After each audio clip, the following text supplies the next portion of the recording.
Ave María Purísima. Desde hace ya tiempo, tanto en mi experiencia sacerdotal con los demás como conmigo mismo, reflexiono con dolor con respecto a mí sobre el poco efecto que hace en nuestra vida corriente, en nuestra vida cotidiana, el hecho de saber que el Señor murió en la cruz. Creemos en esto, lo creemos que Jesús es nuestro Redentor, creemos en el valor salvífico de la sangre derramada de Cristo en la cruz y creemos en la resurrección. Por lo menos nosotros, no digo otros, no tenemos ese problema de fe. Pero la sensación que da, lo que yo veo y lo que yo percibo en mí, es que eso no afecta a nuestra vida, en la mayoría de los casos. A la hora de sufrir, de cualquier manera, que pueden ser pequeños sufrimientos, pero que para una persona ese pequeño sufrimiento es grande, o pueden ser problemas graves, de tipo físico, una enfermedad, ¿no? Hace unos meses murió mi hermana, no hace tanto murió mi madre. O sea, son cosas que te tocan el corazón, ¿no? Bueno, seguro que muchos de vosotros también tenéis heridas de pérdidas de personas muy amadas, ¿no? Pero otras veces pues son, repito, una enfermedad. A veces mi hermana yo la he visto morir y sufrir con el cáncer. Otras veces son problemas de trabajo, no hay trabajo, tienes que sacar adelante a tu familia. Bueno, otras veces es una angustia porque tu honor está en entredicho, te han montado una calumnia o te han tratado mal en tu empresa. Otras veces es el problema colectivo que estamos viviendo, ¿no?, que te afecta más o menos. Bueno, pensad en nuestros hermanos de Venezuela, por ejemplo, ¿no? Qué situación tan espantosa. Hoy leí que, tal y como está la situación en Venezuela, el salario mínimo del obrero, por tanto el salario por el cual trabajan muchos obreros, es de $3,35. ¿Cómo puedes vivir con eso? Claro, estamos al cambio, pero el precio de los productos es a precio de dólar, ¿no? Es una situación que no nos podemos imaginar. Cosas que te afectan de una forma, de otra, veces de varias formas a la vez. ¿Y cómo influye en nuestra manera de afrontar nuestras cruces el hecho de saber que Cristo murió en la cruz? Porque si nuestra fe, que existe, no influye en nuestra vida, en esos momentos algo está fallando. No quiero hablar de culpa, Eso es. No me parece que sea culpable la persona que no logra tener paz ante una enfermedad o ante la muerte de un ser querido o ante una calumnia. No me parece que sea eso, sino algo estamos haciendo mal, algo está fallando. Y cuando digo estamos haciendo mal, me refiero sobre todo, quizá no únicamente, pero sí sobre todo, a los que tenemos la responsabilidad de transmitir el mensaje de Jesús, por lo tanto a los sacerdotes, a los obispos, ¿no? Es decir, ¿qué hemos hecho con nuestro pueblo que no le hemos preparado para sufrir? No porque tengamos que buscar el sufrimiento, no, porque el sufrimiento viene.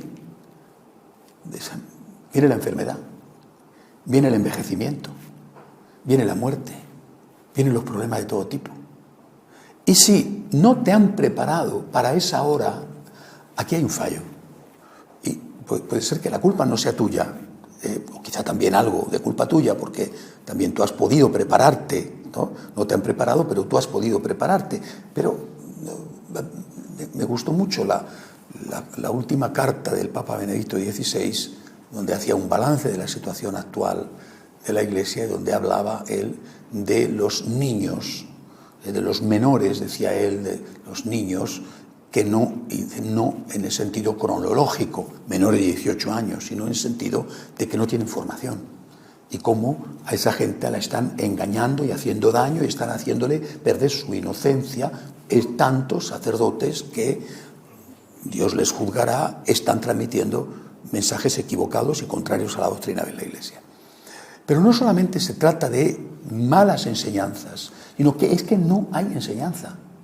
Algunos transmiten malas enseñanzas, pero es que en muchos casos no hay enseñanza. No hemos enseñado a nuestro pueblo desde hace ya muchísimos años a afrontar los problemas de la vida. Y afrontar los problemas mirando al crucificado, que es como tenemos que afrontar los problemas de la vida.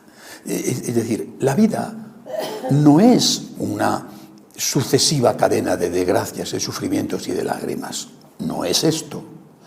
Pero en la vida hay montañas y valles. Hay montañas difíciles de subir. Hay valles donde se está muy agradablemente. En la vida hay momentos, temporadas, donde todo va bien. Por tu edad, por tu juventud, por tu fuerza, todo te sonríe. Y luego vienen temporadas donde las cosas se tuercen, no entiendes qué pasa, te preguntas, ¿dónde está Dios? ¿Dónde estás, Señor? Bueno, te enfrías, te alejas, te enfadas, te sientes solo. No te han enseñado. Y del mismo modo, tampoco te han enseñado no solamente a afrontar la cruz de cada día, que es lo que dice el Señor. El que quiera ser mi discípulo, que cargue con su cruz de cada día y que me siga. El que quiera ser mi discípulo. No te han enseñado cómo se hace esto. No solamente no te han enseñado esto, sino que tampoco te han enseñado a otra cosa muy importante, que es cómo se administra o cómo se digiere el éxito. Si los problemas, las crisis, las enfermedades causan alejamiento, dudas, y el éxito es todavía peor. Se puede morir de éxito, emborracharse de éxito, destrozar la familia, caer en el consumismo y en otras cosas, la droga. Bueno. Es decir, como si ese final de la vida de Jesús, pasión, muerte y resurrección, no tuviera nada que ver con nuestra vida. No nos han enseñado cómo tiene que influir en nuestra vida cotidiana la certeza de que hay vida eterna. Porque no se habla más de esto. No se habla. Es un tema totalmente ignorado en las predicaciones. Quizá algo al final del tiempo ordinario, porque hay un par de domingos antes de la fiesta de Cristo Rey en que los evangelios afrontan este tema. Incluso eso a veces se pasa por alto. En España se coloca siempre ahí, por ejemplo, la fiesta del Día de la Iglesia Diocesana, hay que pedir dinero. No nos han enseñado cómo la pasión de Cristo tiene que ayudarnos a llevar nuestras pasiones y cómo el triunfo de Cristo tiene que ayudarnos a llevar nuestros éxitos y cómo la certeza de que Cristo ha resucitado tiene que ayudarnos a afrontar la vida sabiendo que, como decía Santa Teresa, esto no es más que una mala noche en una mala posada. El tiempo pasa y pasa veloz. Y al final lo que cuenta es cómo estás de preparado para encontrarte con la eternidad, para encontrarte con Dios o con el demonio en la eternidad. Y por eso, meditando sobre esto, en mi vida personal y en lo que veo a mi alrededor, como siempre, empiezo a preguntar el porqué de las cosas, ¿no? Creo que las verdaderas preguntas no son ¿qué pasa?, sino ¿por qué pasa lo que pasa? ¿Por qué pasa todo esto? ¿Por qué? Y remontándome a mi formación, que no fue una mala formación, me he dado cuenta de que desde hace ya mucho tiempo la formación bíblica es una formación, la que dan a los sacerdotes, la que recibimos los sacerdotes en los seminarios o en las universidades donde estudiamos, es una formación técnica, ¿no? Es como si estudiáramos desde el punto de vista filológico, la Ilíada o la Odisea, ¿no? Pues que Homero que quería, ¿no? Tal, bueno. Como mucho es un barniz de tipo, sin profundizar mucho, de tipo general. San Lucas es uno de los 3 sinópticos, es el evangelista que tiene más en cuenta la misericordia. San Mateo es uno de los sinópticos, es el evangelista que predica para los que todavía eran judeocristianos y por eso enlaza Jesucristo con las genealogías davídicas. Vale. Muy bien.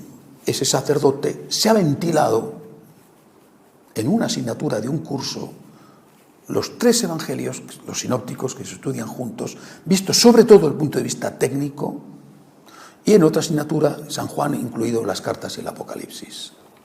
Eso es todo. Luego va a estudiar San Pablo, eso es todo. Y ese sacerdote, ordenado ya, pero que entró en el seminario a lo que le dieran, ¿no? No es que puede elegir, es lo que le dan. Ese sacerdote pues tiene que predicar, hacer la homilía, o tiene que estar al lado de un enfermo, o tiene que acompañar a una mamá que ha perdido a un hijo, o tiene que estar con una familia que se ha roto, es decir, una persona marcada por la cruz. ¿Y qué le va a decir? Le va a decir, ten en cuenta que Marcos, ¿sabes?, seguramente bebió de la fuente Q. O, mira, hay un protomateo del cual bebe Marcos, pero en realidad, y esa persona que está con un cáncer, ¿qué me estás contando? ¿No? ¿Qué me importa la fuente Q? ¿No? ¿Qué me estás diciendo? ¿No? Es decir, estamos desde hace generaciones formando a nuestros líderes espirituales en una teología, llamémoslo así todavía, en una teología que es una teología para técnicos, que además tampoco es que sea un gran qué, sinceramente, para técnicos. Después entras en otro mundo. He terminado, lo tendréis, ya lo podéis comprar, que sobre eso va a hablar estos temas de meditación, el libro sobre la pasión, muerte, resurrección de Cristo. Vale, he empezado ya, porque si no el tiempo no me da, a escribir el libro del curso que viene sobre San Pablo. Es interesantísimo ver, en este caso es muy claro, pero bueno, es en otros también, ¿no? Ya llevo 6 capítulos del libro sobre San Pablo, son 52 como siempre, y he terminado toda la primera parte, las introducciones, ¿no? Ahora voy a empezar con la carta a los romanos. Bueno, ¿cuáles son las epístolas de San Pablo? Las epístolas de San Pablo son 13, Hebreos no. Bueno, la Iglesia tampoco dice ya, cuando la leemos en misa, lectura de la carta de San Pablo a los Hebreos, dice simplemente lectura de la carta a los Hebreos. Bueno, parece que es Hebreos, es de un autor muy próximo a San Pablo, bueno, Hebreos no, vale. Entonces dice, a ver, las epístolas que, según algunos, no son de San Pablo. Vale, entonces, Filipenses, digo, Efesios no. Y dice no, el 80% dice que Efesios no, que Colosenses el 50%, que 2 Corintios el 40%, y dice, esto es ridículo. O sea, al final, ¿de qué vamos a votar? Entre los estudios donde ha hecho la encuesta, ¿de qué es esto? La mayoría dice, por tanto, esta ya ponemos en duda que como esto no es de San Pablo, o el 80% dice que no es de San Pablo, entonces ya esto que es una cosa menor. Esto es, aunque si en el caso hipotético de que no lo fuera, de que la carta a Filemón no lo fuera, o de que la segunda de Tito, que escribe desde la cárcel cuando está a punto de morir, ¿no? Bueno, de que no lo fuera, en el caso hipotético de que no lo fuera, ¿no? Bueno, oiga, pero qué más da, es palabra de Dios, ¿no? Bueno, ya entramos en otra dimensión, ¿verdad? Pero la palabra de Dios existe. ¿Cómo vamos a saber si existe si no había grabadora? Es decir, en el mundo en que vivimos, al final, para la vida real, tuya y mía, para la vida real del hombre, de la mujer real, del joven, del niño, para esa vida real, nuestros pastores no tienen nada que decirnos. No solo ya, vuelvo a repetir, en el caso de que algunos nos estén diciendo cosas equivocadas, erróneas, falsas, y vendiéndolo como mercancía de primera mano. No, es que ni siquiera hablo de eso, sino de que es que no tienen nada que decirnos. ¿Por qué? Porque a ellos tampoco se lo han transmitido. O sea, a mí me importa muy poco, y es verdad que en los libros hago siempre una introducción de tipo técnico, porque creo que un católico tiene que tener un poco de formación también de ese tipo, pero a mí eso me importa muy poco. A mí lo que me importa es ayudaros, y yo me predico a mí mismo, ayudaros y ayudarme a mí mismo cuando trabajo sobre esto, a que cuando estás enfermo tú puedas ser feliz. Cuando muere una persona que amas, tú puedas seguir adelante sin hundirte. No digo sin sufrir, es una tontería. El agujero no se te va a cerrar nunca, pero que puedas seguir existiendo. A que cuando estás como los de Venezuela, como los de Cuba, como los de Nicaragua, tú puedas seguir teniendo esperanza. A que cuando eres perseguido por mi causa, como dice el Señor, tú puedas sentirte bienaventurado. Esto es lo que me preocupa, esto es lo que me importa, porque esto es para lo que ha venido Jesús. Por lo tanto, quisiera que estos días que vamos a pasar aquí juntos con nuestras meditaciones, voy a desgranar estos días sacratísimos de la vida del Señor. Siempre fue una vida sagrada, es decir, desde el momento de la concepción hasta el momento de su ascensión al cielo, pero estos días especiales, que son los de su muerte, su resurrección y después su ascensión, que hacerlo no para daros una idea de cosas técnicas, dicen el otro, tal, no, sino para que, contemplando a Cristo crucificado, contemplando al Señor resucitado, cuando nos toca sufrir, y cada uno tiene sus heridas o sus miedos, heridas del pasado, heridas del presente, heridas que te han hecho, heridas que te has hecho, cosas que te hacen sufrir de las cuales eres culpable, cosas que te hacen sufrir de las cuales no tienes ninguna culpa. Bueno, a ti, hombre o mujer, joven, niño, a ti que eres un ser humano normal, y porque eres normal tienes problemas. No es que tienes problemas y que raro, sino es que tienes problemas porque eres normal, y que tus problemas, los de hoy, quizás sean un poco distintos de los de ayer, pero no sabes lo que te espera mañana.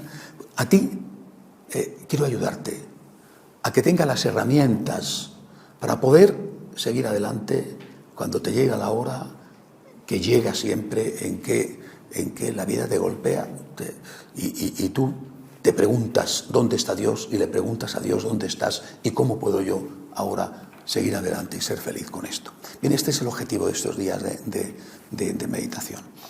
Eso significa que, naturalmente yo tengo una parte que hacer, ¿no? Pero en realidad quien tiene la parte que hacer es el propio Jesús. Jesús es el Señor, Jesús es el Redentor, Jesús es el que dijo y cumple: venid a mí los que estáis cansados y agobiados y yo os aliviaré. Por lo tanto, lo que hay que hacer es estar con el Señor. La meditación sirve seguramente para coger ideas, para cosas que te toquen el corazón, pero después es en la capilla donde el Señor hace su obra. Es en la capilla donde el Señor pone su bálsamo, donde el Señor venda la herida o te da esperanza y te levanta cuando te parece que ya no puedes más con la carga que llevas encima. Bien, vamos a hacer juntos el trabajo, ¿verdad? Vosotros escuchando, como lo hacéis amablemente, yo intentando daros esto del mejor modo que puedo, no solamente con ideas, sino también porque muchas de estas ideas llevan lo que ha sido mi propia experiencia, pequeña, insignificante con respecto a la cruz que muchos de vosotros lleváis o habéis llevado. Pero luego, repito, delante del Señor, poniendo delante del Señor nuestras angustias, nuestros miedos, nuestras alegrías y pidiéndole a Dios que nos dé la luz, que nos dé la fuerza para saber cómo comportarnos. Hacemos un momento de oración en silencio.